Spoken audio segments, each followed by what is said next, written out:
Hello everyone, it's Jamal Thomas. Welcome to the Progressive Soapbox. I hope everyone is doing okay today. Guys, Jimmy Dore is supposed to come on at 2:30 today. I got the time wrong yesterday. That was my fault. In addition to getting the time wrong yesterday, I contacted Dore to see if he was still up for it. He's not feeling well, but he hasn't told me that he wasn't going to do the show today, so I'm going to assume that he's still on today at 2:30 p.m. Eastern. Jimmy Dore, here. Tomorrow, Abby Martin. Yes. Yes. So tomorrow, Abby Martin will be here. Today, Jimmy Dore is going to be here. I didn't plan on it being this way for these guys to be back-to-back in this way. It just kind of happened this way. But it's a good problem to have, and it's not a problem at all. I love both.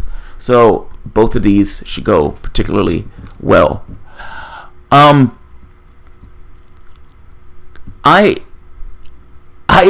wanted to do. I have a lot of shows to do today. Yesterday, my energies weren't up, and it's hard to do the show when my energies are down. And as opposed to doing a horrible show, I just don't do a show at all. Outside of Ron, I did Ron's show. This morning, I have a ton of shows that I need to do, because there's a ton of shit that's on my mind from the standpoint of the shows.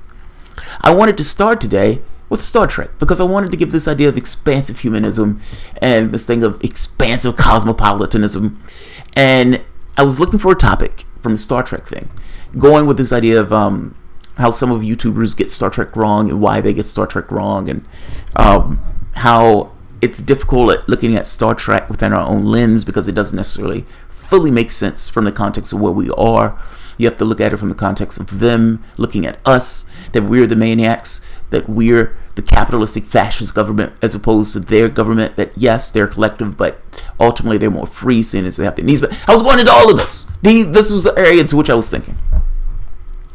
And I got stuck on a point. Where we are to where they are. And why is it in that way? I pin that down into this profit motive and some of the ways in which there's a feedback mechanism within the capitalistic system that makes people think that acquiring all of this wealth is okay, and because they were born and raised into a particular system, that's the way the system is, that's the way the world is, not showing a deviation between the system and the world itself, and them not being able to make a dissociation between those things because they were raised up in the system, meaning they think the system is the actual world. They don't challenge that particular system. They don't even realize that they're in a particular system. And my thoughts got darker, and I started getting a little bit more strident. And that thing in me that goes with this thing of fairness, of getting this kind of buzz and getting this kind of this almost a fetish for justice in some degree, starts thinking from the standpoint of us versus them. And by us, this kind of 90 percentile versus 1 percentile. If somebody else just stumble onto this show, never seen this show before, and they stumble onto the show, maybe this person is a wayward Democrat, I would like to get something across.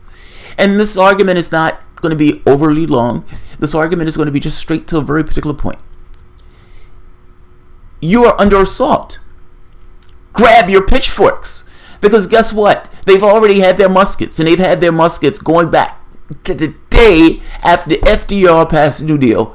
But there was an escalation, full-scale escalation at the point that Ronald Reagan came in. Ronald Reagan cut the tax rate amazingly. At some point, yes, he upped it, but he cut it, the corporate tax rate, magnificently. George Bush comes in, cuts it that much further. Obama enshrined Bush's tax cuts that were supposed to be so onerous at the time, enshrines 80% of them. Hillary Clinton would have also passed a tax cut. Donald Trump, again, overly gross, over the top. But here's the thing. Don't be shocked or surprised or that Democrats pretend to be against these things.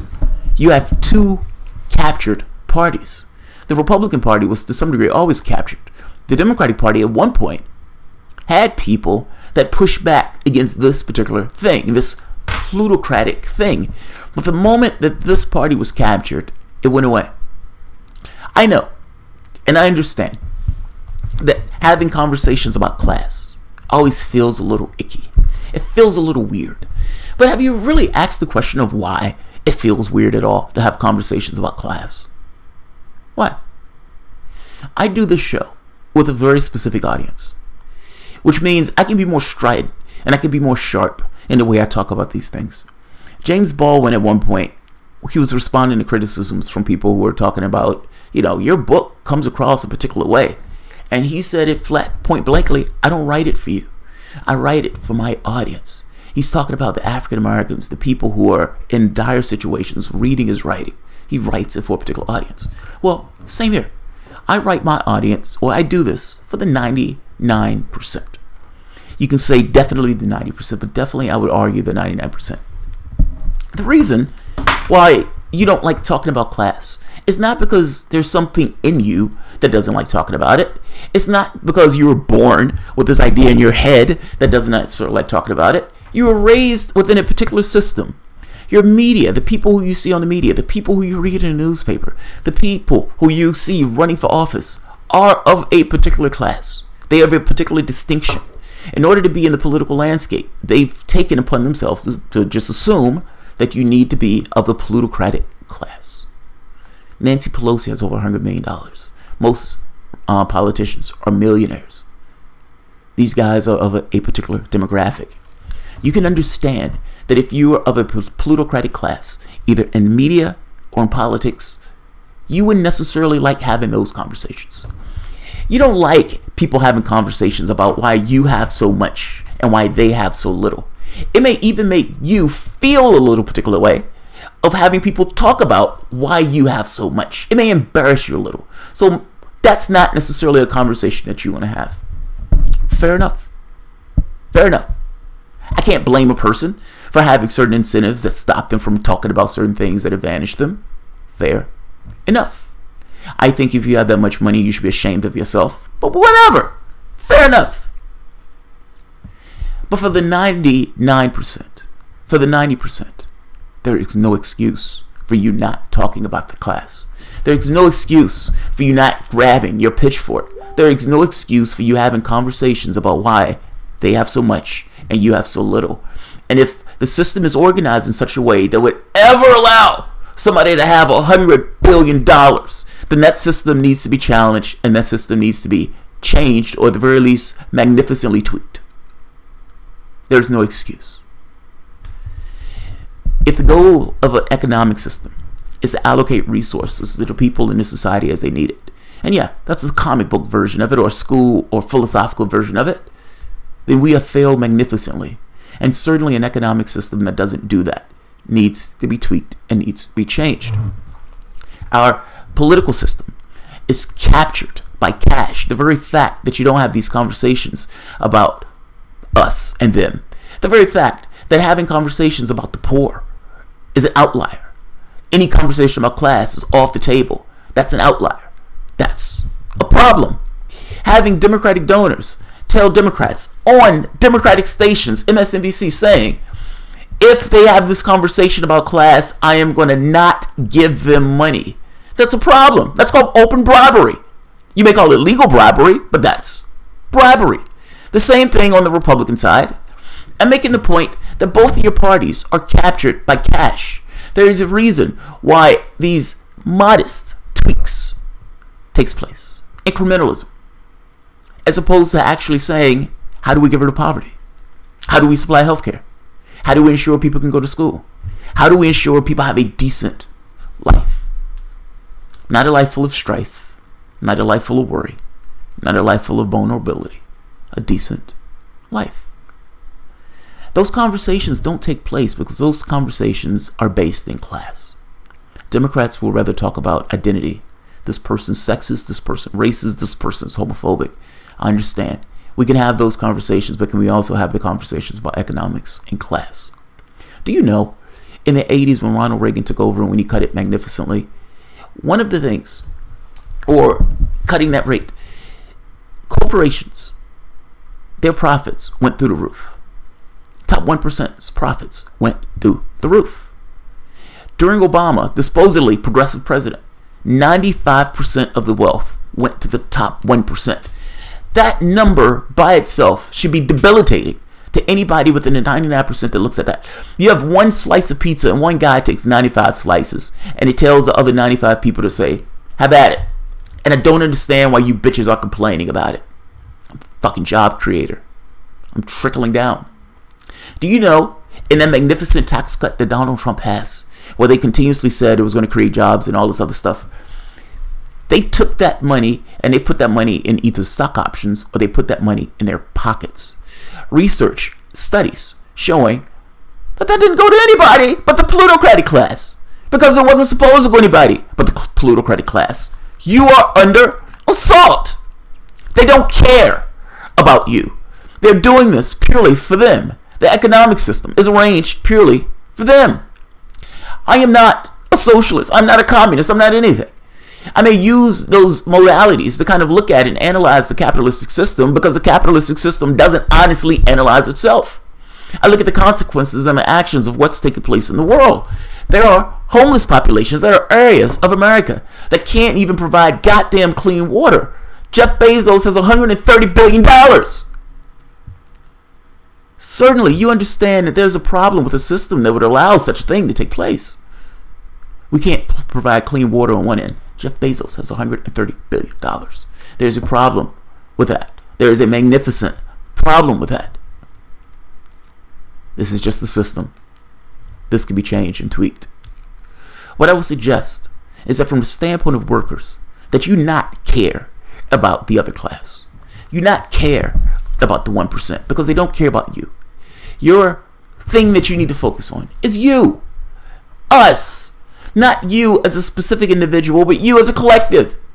99% of you. I don't care if you're racist. I don't care if you're, in this kind of black thought where the only thing you can see is through the context of limbs. I don't care if you're in this thing of, I'm gay and I'm into my gay groups. I don't care if you're environmentalists. At the end of the day, all of this boils down to issues of class. And you are under assault. You've been under assault for the past 40 years. I would argue you've been under assault for the entirety of the time you've been in this country, even going back before the New Deal, where you had this gilded age of plutocrats. You are under assault. You should not care about them from the standpoint of how is it going to adversely affect them. The sad part about it?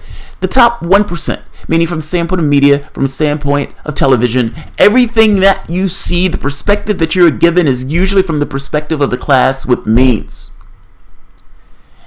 I am making the point that the deviation from that, people pulling themselves out of mainstream media because mainstream media is not representing them, people hating the political class because they understand the political class is not representing them, to some degree is a good thing. To some degree is a good thing. They've been misled, and they understand they've been misled. What I'm getting across is that there are certain things that can try to levy this, that can try to balance this. A certain class in a demographic will not like these things. A universal basic income, a federal jobs guarantee, federal government pushing worker co-ops. These things are directly targeted to getting rid of poverty and focusing on providing means for the bottom part. The universal basic income and federal jobs guarantee will be hated by the plutocratic class, not because it wouldn't get rid of poverty, but because it would empower workers to say, no, I don't want to work on your plantation, which is what it boils down to. Any assault and any angst or any pushback against a federal jobs guarantee boils down to the main thing that it allows workers to make a determination on what they want to do. It allows workers to say, I don't want to work on your plantation. The top 1% hates this because they love the fact that people work on their plantation, and they love the fact that people are desperate for their jobs. What happens when the person who's working at McDonald's doesn't have to debase themselves by shaving their beard a particular way and wearing a smock for being underpaid? And that person can say, I don't want to work here. I don't have to work here. I can work somewhere else. What happens when the wage that somebody can pay them, when they're getting minimum wage of $8 and $9 an hour, and they can say, no, I don't have to work at this particular plantation. There's something else that I can do.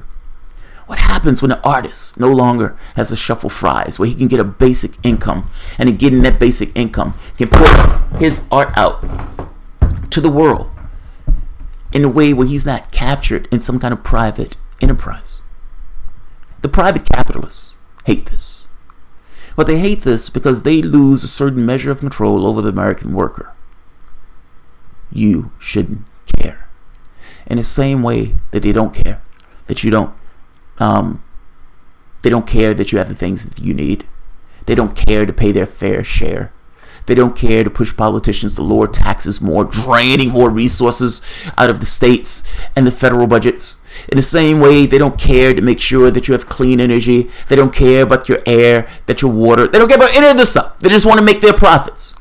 I'm saying with the same level of rapaciousness that they take on making their profits, you should take on making sure that you and the people like you within your economic demographic are taken care of. Fuck them. Eat the rich. They've been eating you for the past 40, 50 years. It is time to eat the rich. It is time to be militant in the way you go about making sure that you have the things that you need. There are several programs that doesn't necessarily destroy or get rid of the capitalistic system, but at the very least would organize it in a way where it means or allocate it in a more fair and equitable way. Worker co-op will go about eliminating this thing of the elites. It would allow workers themselves to own the means of productions. Yes, it's still a capitalistic system. No, it doesn't necessarily get rid of this idea of environmental calamity, but it empowers you. I'm making this point that you, as a worker, you as a person in this society, should care about the fact that you get empowered. You should care about that. Fuck them. They've been at war with you for the entire time of this country's creation. The creation of this country, regardless of all the regalia that they covered this stuff in, was boiling down to a plutocratic takeover of Americas. Just like South Africa and just like the other colonies, when those people in those colonies, the rich in those colonies, revolted because they wanted more power and more influence. Same thing here. I'm making a point to you that the entirety of this country has been class struggle. And they've gotten out of the habit of having this conversation about class because all of the media and all of the political establishment has been co-opted by that very specific class. This needs to be different. It's time to break away. And it's time to start caring about us. It's time to organize around us. It's time all of these movements, Black Lives Matter, environmentalists, gays, lesbian, all this, organize around this idea of we are the point. I don't care if you're racist. I don't care if you're sexist. I don't care if you're black, white, gay, Hispanic. The one thing that we all have in common is our economic well-being. You don't need to be those things. And yes, I will be absolutely against those things. But at the end of the day, we're all under this banner from the standpoint of the 99%. The Democratic Party divides these things into groups. The Republican Party also. We need to be our own group. 99%. They want to keep themselves in power, meaning private interests. Well, we need to have our own interests. Federal jobs guarantee. Worker co-ops, universal basic income is a way to start doing that. And by the way, the UBI, however you push it, don't push it from the standpoint of this is a hand away or handout. Make the argument that the resources of this country belong to the people of this country and that you can't give those resources away. You can only loan those things away, meaning I can only rent these things out to you from private enterprise. The money that you get from that comes back to the public. That's the argument you should make. There's no reason that West Virginia should be in poverty. Zero. That country is like 48th from the standpoint of poverty. That country is an energy producer. There's no reason. The only reason why the people of West Virginia will be in dire straits is if the people in West Virginia were getting fucked over. That shouldn't take place. If the energy companies are able to use the resources of West Virginia, that money should have went back to the people of West Virginia in the standpoint of some kind of basic income. Just like it was in in Alaska. That should be all across the United States. Stop caring about their best interests. Stop being the proletariat supporting the plutocrats. Start supporting yourself. And some of these basic plans are ways to do it. I would say the left, the right, because I don't see why the right will be against this. Not, I'm not the people in Congress. I'm talking about the right. If they really want to empower workers, here you go. You talking about more freedom? Here you go. What's more freedom than having control over your assets? Of being able to get a job when you want a job. And not just being able to get a job when you want a job. Freedom. There is no such thing as freedom without having the capacity to make your needs met. A person, dying on the street without health care. Free as can be. Free as can be. I'm going to end this. My basic point. You are under assault. And you have been under assault. And this idea of not talking about class boils down to because they don't want to have the conversation about class. The people who tell you that it's impolite to talk about class are the people of that particular class. We are not of that class. If they don't want to talk about class, fine. The top 1% don't have to. I'm talking about us. I'm talking about us. Grab your pitchforks. You've been at war for the past 40 years, or at the very least, that war has escalated over the past 40 years, and you were never told. You're being told now. Grab your pitchforks. So, I'll leave it here. Let's see. JT on fire this morning, civil disobedience. 70s Dave 34. The only thing the government cares about is what you're thinking, is what they're spending billions on propaganda. Yeah, that's true. That's actually true, by the way. Controlling the thought of the person so you don't necessarily have to go to brutal means.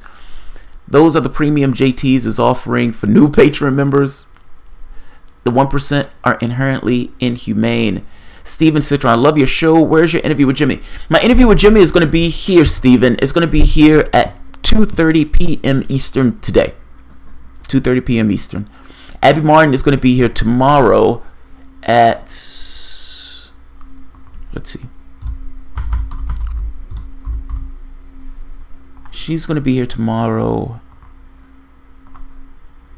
at 2 p.m. No, I'm sorry, 5 p.m. Oh, she's on my regular show. So she's going to be here tomorrow at 5 p.m. Abby Martin. I have a long day today. I'm going to have a long day today because I have a lot of shows. If you enjoy the content, please feel free to share, like, subscribe. You can always support through Patreon or Super Chat. And I tend to do... You'll find me on some days doing a lot of shows.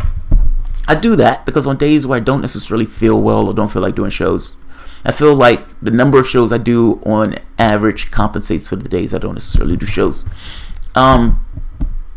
So today is going to be a lot of shows. So buckle up. I'm starting off here though because this was the thing that was on my mind this morning as I start thinking about the Star Trek thing. I do want to do a Star Trek show. I'm probably going to try to do that next. I need to find a topic for the Star Trek show and we'll go from there. So I'll see you guys shortly. Thank you guys for tuning in. Have a good one, guys.